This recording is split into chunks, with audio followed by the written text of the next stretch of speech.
നമസ്കാരം, ആനന്ദ് ടോപ്പ് ന്യൂസിലേക്ക് സ്വാഗതം. ഞാൻ രജനി അഭിലാഷ്. പ്രധാന വാർത്തകൾ. ഭീകരരുടെ സുരക്ഷിത താവളങ്ങൾ ഇല്ലാതാക്കേണ്ടതിന്റെ ആവശ്യകതയിൽ ഇന്ത്യൻ സർക്കാരും പ്രതിപക്ഷവും ഒറ്റക്കെട്ടായി നിലകൊള്ളുമെന്ന് ശശി തരൂർ എം.പി. രാജ്യത്തെ സ്ത്രീകളുടെ സിന്ദൂരം മായ്ച്ചവർക്ക് പ്രധാനമന്ത്രി നരേന്ദ്രമോദി ശക്തമായ മറുപടി നൽകിയെന്ന് പ്രതിനിധി സംഘത്തെ നയിച്ച് പനാമയിലെത്തിയ ശശി തരൂർ. ജാതി സെൻസസ് വിഷയം കോൺഗ്രസിലെ പ്രമുഖ നേതാക്കൾ ഉന്നയിക്കാത്തതിൽ അതൃപ്തി പ്രകടിപ്പിച്ച് പ്രതിപക്ഷ നേതാവ് രാഹുൽ ഗാന്ധി. ഭീകരതയ്ക്ക് മുന്നിൽ സർക്കാർ മുട്ടുമടക്കില്ലെന്നും ജമ്മു കാശ്മീരിൽ ടൂറിസം വീണ്ടും സജീവമാക്കുമെന്നും ജമ്മു കാശ്മീർ മുഖ്യമന്ത്രി ഒമർ അബ്ദുള്ള. 2024-25 സാമ്പത്തിക വർഷത്തെ ആദായ നികുതി റിട്ടേൺ ഫയൽ ചെയ്യാനുള്ള സമയപരിധി സെപ്റ്റംബർ 15 വരെ നീട്ടി. സൗദി അറേബ്യയിൽ സ്വകാര്യ മേഖലയിലെ ബലിപെരുന്നാൾ അവധി 4 ദിവസം. ഖത്തറിൽ പുറം തൊഴിലാളികൾക്കുള്ള ഉച്ചവിശ്രമ ചട്ടം ജൂൺ 1 മുതൽ പ്രാബല്യത്തിൽ. സെപ്റ്റംബർ 15 വരെ രാവിലെ 10 മണി മുതൽ ഉച്ചയ്ക്ക് 3:30 വരെ പുറം ജോലികൾക്ക് വിലക്ക് ഏർപ്പെടുത്തി തൊഴിൽ മന്ത്രാലയത്തിന്റെ പ്രഖ്യാപനം. ഉപതെരഞ്ഞെടുപ്പ് പ്രചാരണ പ്രവർത്തനങ്ങൾക്ക് തുടക്കമിട്ട് CPM. 30-ന് തിരുവനന്തപുരത്ത് ചേരുന്ന സംസ്ഥാന സെക്രട്ടേറിയറ്റ് യോഗത്തിനു ശേഷം സ്ഥാനാർത്ഥി പ്രഖ്യാപനം.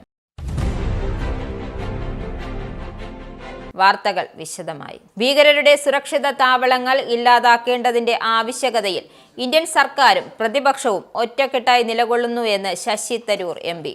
രാജ്യത്തെ സ്ത്രീകളുടെ സിന്ദൂരം മായ്ച്ചവർക്ക് പ്രധാനമന്ത്രി നരേന്ദ്രമോദി ശക്തമായ മറുപടി നൽകിയെന്ന് പ്രതിനിധി സംഘത്തെ നയിച്ച് പനാമയിലെത്തിയ ഡോക്ടർ ശശി തരൂർ എം.പി. ഭീകരതയ്ക്ക് ഇന്ത്യ എന്തു മറുപടി നൽകിയെന്ന് വ്യക്തമായി എന്നും തരൂർ പറഞ്ഞു. ഓപ്പറേഷൻ സിന്ദൂർ അനിവാര്യമായ ഒന്നായിരുന്നു എന്ന് പ്രധാനമന്ത്രി വ്യക്തമാക്കിയിട്ടുണ്ട്.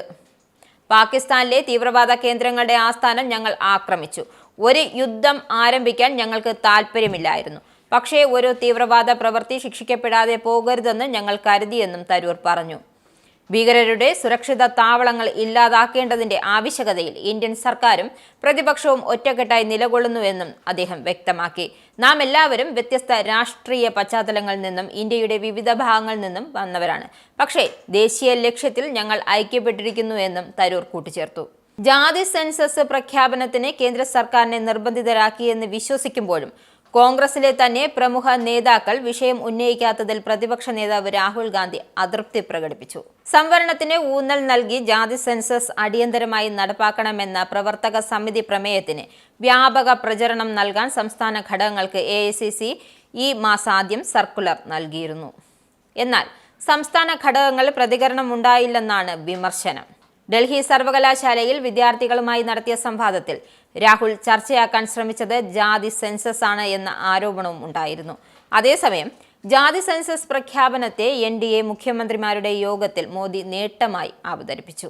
CPI general secretary D. രാജയും പ്രകാശ് കാരാട്ടും തിരഞ്ഞെടുപ്പ് കമ്മീഷന് നൽകിയ കണക്കിൽ 2023-24 CPMന് കേരളം ഉൾപ്പെടെ വിവിധ സംസ്ഥാനങ്ങളിൽ നിന്നും ലഭിച്ച മൊത്തം സംഭാവന 7.64 കോടി രൂപ. ഇതേ കാലയളവിൽ CPIക്ക് കേരളത്തിൽ നിന്നും മാത്രം ലഭിച്ചത് 10.07 കോടി രൂപയുമാണ്. ഈ കണക്ക് കമ്മീഷൻ വെബ്സൈറ്റിൽ പരസ്യപ്പെടുത്തിയിട്ടുണ്ട്. MPമാരുടെ ലെവിയും സംസ്ഥാന കൗൺസിലുകളുടെ സംഭാവനയും ഉൾപ്പെടെ CPIക്ക് രാജ്യത്ത് നിന്നും മൊത്തം ലഭിച്ചത് 11.59 കോടി രൂപയാണ്. ഭീകരതയ്ക്കു മുമ്പിൽ സർക്കാർ മുട്ടുമടക്കില്ലെന്നും ജമ്മു കാശ്മീരിൽ ടൂറിസം വീണ്ടും സജീവമാക്കുമെന്നും മുഖ്യമന്ത്രി ഒമർ അബ്ദുള്ള മാധ്യമങ്ങളോട് പറഞ്ഞു. ഭീകരാക്രമണത്തെ ഒറ്റക്കെട്ടായി അപലപിച്ച് ജനങ്ങളോട് നന്ദിയുണ്ടെന്നും അവർക്ക് സല്യൂട്ട് നൽകുന്നുവെന്നും പഹൽഗാമിൽ നടത്തിയ പ്രത്യേക ക്യാബിനറ്റ് യോഗത്തിനു ശേഷം മുഖ്യമന്ത്രി വ്യക്തമാക്കി. ആയിരങ്ങളുടെ ജീവിത മാർഗമായ ടൂറിസത്തെ സംഘർഷങ്ങളിൽ നിന്നും രാഷ്ട്രീയത്തിൽ നിന്നും മാറ്റി നിർത്തണമെന്നും സഞ്ചാരികളുടെ സുരക്ഷ ഉറപ്പുവരുത്തുവാനുള്ള എല്ലാ നടപടികളും കേന്ദ്ര സർക്കാരുമായി ചേർന്ന് നടപ്പിലാക്കുമെന്നും അദ്ദേഹം ജനങ്ങൾക്ക് ഉറപ്പു നൽകി. 2024-25 സാമ്പത്തിക വർഷത്തെ ആദായ നികുതി റിട്ടേൺ ഫയൽ ചെയ്യാനുള്ള സമയപരിധി സെപ്റ്റംബർ 15 വരെ നീട്ടി. സാധാരണ ജൂലൈ 31-ന് അവസാനിക്കുന്ന സമയപരിധിയാണ് ഇത്തവണ ഓൺലൈൻ സൗകര്യം തുറക്കുന്നതിന് മുമ്പ് തന്നെ നീട്ടിയത്. IT റിട്ടേൺ ഫോമുകളിലുള്ള മാറ്റങ്ങൾ, ഓൺലൈൻ സിസ്റ്റത്തിൽ വേണ്ട മാറ്റങ്ങൾ, റിട്ടേൺ ഫയൽ ചെയ്യാനുള്ള വസ്തുക്കൾ ലഭ്യമാക്കാനുള്ള താമസം തുടങ്ങിയവ കണക്കിലെടുത്താണ് സമയം നീട്ടി നൽകിയിരിക്കുന്നത് എന്ന് ആദായ നികുതി വൃത്തങ്ങൾ വ്യക്തമാക്കി. കഴിഞ്ഞ വർഷം സമയപരിധി നീട്ടിയിരുന്നില്ല. ഡിജിറ്റൽ സാങ്കേതിക വിദ്യകൾക്ക് പ്രാമുഖ്യം നൽകി ഇന്ത്യയിലെ രജിസ്ട്രേഷൻ നിയമം മാറുന്നു. 1908 രജിസ്ട്രേഷൻ നിയമത്തിനു പകരം പുതിയ ബിൽ കൊണ്ടുവരാനൊരുങ്ങുകയാണ് കേന്ദ്ര സർക്കാർ. ബില്ലിന്റെ കരട് രൂപം പൊതുജന അഭിപ്രായം തേടുന്നതിനായി പ്രസിദ്ധീകരിച്ചു. ഓൺലൈൻ രജിസ്ട്രേഷൻ പ്രക്രിയയ്ക്ക് നിയമസാധുത നൽകാനുള്ള വ്യവസ്ഥകൾ അതിൽ ഉൾപ്പെടുത്തിയിട്ടുണ്ട് എന്നാണ് റിപ്പോർട്ടുകൾ. ഇലക്ട്രോണിക് രജിസ്ട്രേഷൻ സർട്ടിഫിക്കറ്റുകൾക്ക് പുറമെ ഇലക്ട്രോണിക്കായി രേഖകൾ ഹാജരാക്കുവാനും അവസരമൊരുങ്ങുന്നു. GPS ലൊക്കേഷൻ ഉപയോഗിച്ച് രാജ്യത്തെ ഏത് സ്ഥലത്തിന്റെയും പിൻകോഡ്, DGPN അഥവാ ഡിജിറ്റൽ പോസ്റ്റൽ ഇൻഡെക്സ് നമ്പർ എന്നിവ ഇനി എളുപ്പത്തിൽ കണ്ടുപിടിക്കാം. DGPN വന്നതോടെ 4 മീറ്റർ വീതം നീളവും വീതിയുമുള്ള ഓരോ ചതുരക്കളത്തിനും 10 ഡിജിറ്റലുള്ള ആൽഫ ന്യൂമറിക് കോഡ് നിലവിൽ വന്നു. കൂടുതൽ കൃത്യമായ ലൊക്കേഷൻ ഇതുവഴി ലഭിക്കുമെന്നതാണ് മെച്ചം. ഇനി ഗൾഫ് വാർത്തകളിലേക്ക്.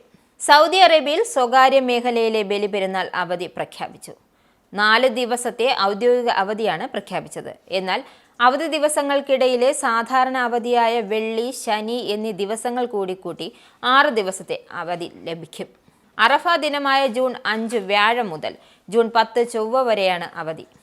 സൗദി അറേബ്യയിൽ ഇന്നലെ വൈകിട്ടാണ് മാസപ്പിറവി ദൃശ്യമായി ബലിപെരുന്നാൾ പ്രഖ്യാപിച്ചത്. ഹജ്ജിലെ പ്രധാന ചടങ്ങായ അറഫ ജൂൺ 5-നും ബലിപെരുന്നാൾ 6-നുമായിരിക്കും. ഒമാൻ അടക്കം ഗൾഫ് രാജ്യങ്ങളിൽ ജൂൺ 6-നായിരിക്കും ബലിപെരുന്നാൾ. ജൂൺ 5 മുതൽ 9 വരെയാണ് ഒമാനിൽ അവധി പ്രഖ്യാപിച്ചിരിക്കുന്നത്. പൊതു സ്വകാര്യ മേഖലകൾക്ക് അവധി ബാധകമാണ്. ഖത്തറിൽ പുറം തൊഴിലാളികൾക്കുള്ള ഉച്ചവിശ്രമ ചട്ടം ജൂൺ 1 മുതൽ പ്രാബല്യത്തിൽ. തൊഴിൽ മന്ത്രാലയത്തിൻ്റെതാണ് പ്രഖ്യാപനം. ജൂൺ 1 മുതൽ സെപ്റ്റംബർ 15 വരെ രാവിലെ 10 മണി മുതൽ ഉച്ചയ്ക്ക് 3:30 വരെ പുറം ജോലികൾക്ക് വിലക്ക് ഏർപ്പെടുത്തിക്കൊണ്ടുള്ളതാണ് ഉച്ചവിശ്രമ ചട്ടം. നേരിട്ട് സൂര്യപ്രകാശം ഏൽക്കുന്നതിലൂടെ ഉണ്ടാകുന്ന ആരോഗ്യ പ്രശ്നങ്ങളിൽ നിന്നും തൊഴിലാളികളെ സംരക്ഷിക്കുന്നതിന്റെ ഭാഗമായിട്ടാണ് എല്ലാ വർഷവും വേനൽക്കാലത്ത് ഉച്ചവിശ്രമ ചട്ടം ഏർപ്പെടുത്തുന്നത്. രാജ്യത്തെ കമ്പനികൾ ചട്ടം പാലിക്കുന്നുണ്ടോ എന്നറിയാൻ തൊഴിൽ മന്ത്രാലയത്തിന്റെ ഒക്കുപേഷണൽ സേഫ്റ്റി ഹെൽത്ത് വകുപ്പിന്റെ നേതൃത്വത്തിൽ തൊഴിലിടങ്ങൾ കർശന പരിശോധനകൾ നടക്കും. ചട്ടലംഘനം നടത്തുന്ന കമ്പനികൾക്കെതിരെ ലൈസൻസ് റദ്ദാക്കൽ, സ്ഥാപനം അടച്ചുപൂട്ടൽ, പിഴ ചുമത്തൽ ഉൾപ്പെടെയുള്ള നിയമ നടപടികളാണ് സ്വീകരിക്കുന്നത്. വേനൽക്കാല ആരോഗ്യ സംരക്ഷണത്തെക്കുറിച്ച് സമഗ്ര ബോധവൽക്കരണവും വരും ദിവസങ്ങൾ സജീവമാക്കും. UAE-യിലെ ചില ബാങ്കുകൾ അക്കൗണ്ടുകളുടെ മിനിമം ബാലൻസ് 5000 ദിർഹമാക്കാനുള്ള തീരുമാനം താൽക്കാലികമായി നിർത്തിവെച്ചു. UAE സെൻട്രൽ ബാങ്ക് നിർദ്ദേശപ്രകാരമാണ് നടപടി. ചില ബാങ്കുകൾ മിനിമം ബാലൻസ് പരിധി 5000 ദിർഹമായി ഉയർത്താൻ തീരുമാനിച്ചതായി റിപ്പോർട്ടുകൾ വന്ന പശ്ചാത്തലത്തിൽ ഇതേക്കുറിച്ച് പഠിക്കാൻ സെൻട്രൽ ബാങ്ക് തീരുമാനിച്ചതായി പ്രാദേശിക മാധ്യമങ്ങൾ റിപ്പോർട്ട് ചെയ്യുന്നു. മിനിമം ബാലൻസ് പരിധിയിൽ വർധനവ് താൽക്കാലികമായി നിർത്തിവെക്കുകയാണ്.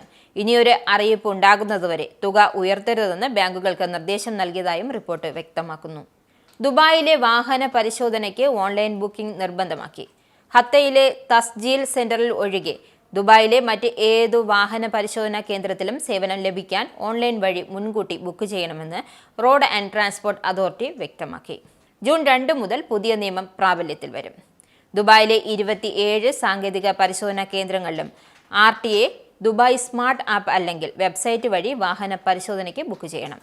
പരിശോധനാ കേന്ദ്രങ്ങളിലെ തിരക്ക് കുറയ്ക്കുന്നതിന്റെ ഭാഗമായാണ് നടപടി. ഓൺലൈൻ ബുക്ക് ചെയ്യുന്നവർക്ക് 100 ദിർഹം ലാഭിക്കാം. ഇനി GCC ഇന്ത്യൻ നാണയ വിനിമയ നിരക്ക്. ഒരു റിയാൽ 22.83 ഇന്ത്യൻ രൂപ, ഒരു UAE ദിർഹം 23.33 ഇന്ത്യൻ രൂപ, ഒരു കുവൈറ്റി ദിനാർ 278.98 ഇന്ത്യൻ രൂപ, ഒരു ഒമാനി റിയാൽ 222.74 ഇന്ത്യൻ രൂപ. ഇനി കേരള വാർത്ത. സഹകരണ കക്ഷിയായി പ്രഖ്യാപിക്കാത്തതിന് UDF-നും പ്രതിപക്ഷ നേതാവ് VD സതീശനുമെതിരെ രൂക്ഷ വിമർശനവുമായി PV അൻവർ രംഗത്ത്. കാലു പിടിക്കുമ്പോൾ മുഖത്ത് ചവിട്ടുകയാണെന്നും കത്രിക പൂട്ടാണ് ലക്ഷ്യമെന്നും അൻവർ വാർത്താ സമ്മേളനത്തിൽ വ്യക്തമാക്കി. വലിയ പീഠത്തിൽ നിന്നും ഭൂമിയിലേക്ക് ഇറങ്ങി വന്നയാളാണ് അൻവർ എന്നും ചിലർ പീഠത്തിൽ തന്നെ ഇരിക്കാൻ ആഗ്രഹിക്കുന്നു എന്നും അൻവർ വ്യക്തമാക്കി. കോൺഗ്രസ് സംഘടനാ ജനറൽ സെക്രട്ടറി KC വേണുഗോപാലിനാണ് ഇനി പ്രതീക്ഷയെന്നും വേണുഗോപാലിനോട് സംസാരിക്കാൻ ശ്രമിക്കുന്നുണ്ടോ എന്നും അൻവർ രാവിലെ മാധ്യമങ്ങളോട് വ്യക്തമാക്കിയിരുന്നു. വാഹനത്തിന് മാർഗതടസ്സമുണ്ടാക്കി എന്നാരോപിച്ച് അട്ടപ്പാടിയിൽ ആദിവാസി യുവാവിനെ വൈദ്യുതി തൂണിൽ കെട്ടിയിട്ട് മർദ്ദിച്ചു. സംഭവത്തിൽ പ്രതികൾ പോലീസിന്റെ പിടിയിലായി. ക്ഷീരസംഘങ്ങളിൽ നിന്നും പാൽ ശേഖരിക്കുന്ന വാഹനത്തിന്റെ ഡ്രൈവറും സഹായിയുമാണ് പിടിയിലായവർ. അഗളി ചിറ്റൂർ ഉന്നതിയിലെ സിജു ആണ് ക്രൂരമർദ്ദനത്തിന് ഇരയായത്. 24-ന് ഉച്ചകഴിഞ്ഞ് 4-ഓടെ ചിറ്റൂർ പുലിയറ റോഡിൽ കട്ടേക്കാട് സിജു കാൽ തെറ്റി വീണപ്പോൾ മനഃപൂർവ്വം വാഹനത്തിന് മുന്നിൽ വീണതാണെന്ന് പറഞ്ഞ് അതുവഴി വന്ന പിക്കപ്പ് വാനിലെ 2 പേർ മർദ്ദിച്ചു എന്നാണ് മൊഴി. നിയമസഭ പാസാക്കി രാജ്ഭവനിലേക്ക് അയച്ച സർവകലാശാല ഭേദഗതി ബില്ലുകൾ ഒപ്പിടില്ല എന്ന് വ്യക്തമാക്കി ഗവർണർ രാജേന്ദ്ര അർലേക്കർ. ചാൻസലർ എന്ന നിലയിലുള്ള ഗവർണറുടെ അധികാരം വെട്ടിക്കുറയ്ക്കുകയും അത് ഉന്നത വിദ്യാഭ്യാസ മന്ത്രിക്ക് കൈമാറുകയും ചെയ്യുന്ന ബില്ലുകളാണ് ഗവർണർ ഒപ്പിടാത്തതെന്നാണ് വിലയിരുത്തൽ. ഗവർണർക്കു ലഭിച്ച നിയമോപദേശവും ഇത് ശരിവെക്കുന്നതാണ്. ഈ സാഹചര്യത്തിൽ ബില്ലുകൾ രാഷ്ട്രപതിയുടെ പരിഗണനയ്ക്ക് വിട്ടേക്കും. ഗവർണർ സർക്കാരിന് തിരിച്ചയക്കുകയാണെന്ന് മറ്റൊരു മാർഗം. എന്നാൽ ഇതേ ബിൽ സർക്കാർ വീണ്ടും സമർപ്പിച്ചാൽ ഗവർണർ അംഗീകരിക്കേണ്ടി വരും. സ്ഥാനാർത്ഥി ചർച്ച പുരോഗമിക്കുന്നതിനിടെ ഉപതെരഞ്ഞെടുപ്പ് പ്രചാരണ പ്രവർത്തനങ്ങൾക്ക് CPM തുടക്കമിട്ടു. സംസ്ഥാന secretary MV Govindan, polit bureau അംഗം A വിജയരാഘവൻ എന്നിവരുടെ സാന്നിധ്യത്തിൽ തിരഞ്ഞെടുപ്പ് ചുമതലയുള്ള സംസ്ഥാന സെക്രട്ടേറിയറ്റ്, കേന്ദ്ര സംസ്ഥാന കമ്മിറ്റി അംഗങ്ങൾ, ജില്ലാ സെക്രട്ടേറിയറ്റ് എന്നിവരുടെ സംയുക്ത യോഗം ചേർന്നു. സംസ്ഥാന സെക്രട്ടേറിയറ്റ് ചേർന്ന ശേഷമായിരിക്കും സംയുക്ത യോഗം. 30-ന് തിരുവനന്തപുരത്ത് ചേരുന്ന സംസ്ഥാന സെക്രട്ടേറിയറ്റ് യോഗത്തിന് ശേഷമായിരിക്കും സ്ഥാനാർത്ഥി പ്രഖ്യാപനം. ഇനി സ്പോർട്സ്.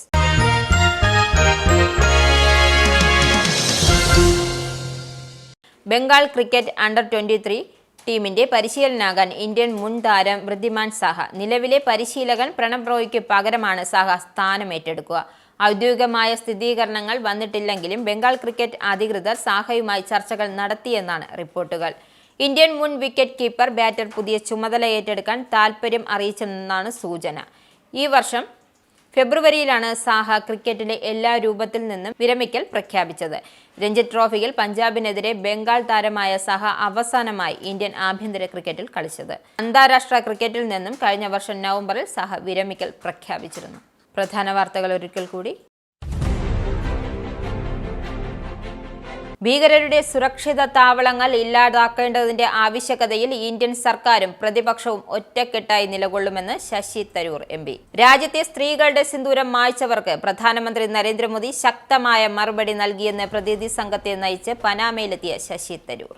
ജാതി സെൻസസ് വിഷയം കോൺഗ്രസിലെ പ്രമുഖ നേതാക്കൾ ഉന്നയിക്കാത്തതിൽ അതൃപ്തി പ്രകടിപ്പിച്ച് പ്രതിപക്ഷ നേതാവ് രാഹുൽ ഗാന്ധി. ഭീകരതയ്ക്ക് മുന്നിൽ സർക്കാർ മുട്ടുമടക്കില്ലെന്നും ജമ്മു കാശ്മീരിൽ ടൂറിസം വീണ്ടും സജീവമാക്കുമെന്നും ജമ്മു കാശ്മീർ മുഖ്യമന്ത്രി ഒമർ അബ്ദുള്ള.